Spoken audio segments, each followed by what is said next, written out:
Niisuguses motivatsioonpsühholoogilises perspektiivis on ka nii, et iga kord, kui me seisame inimestena, oleme me siis noored või täiskasvanud, kui me seisame silmitsi mingite selliste asjadega, mida me natuke kardame,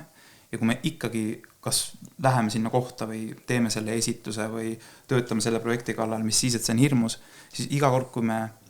diilime millegagi, mille suhtes meil on hirm, siis me õpetame ise endale, et meie oleme suuremad kui see hirm.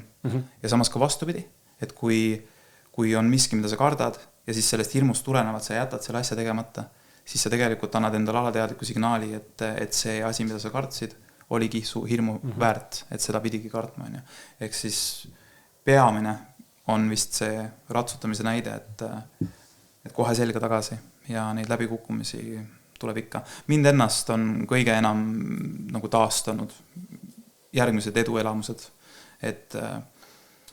üks sõber mulle kunagi ütles väga hästi, et ei ole nii, et aeg parandab kõik haavad, aga et aja jooksul tehtud tegevused parandavad kõik haavad. Ja, et kõige paremini minu arust aitab eelmisest läbikukkumisest üle saada see, kui sa lihtsalt lähed edasi ja teed mingi järgmise asja.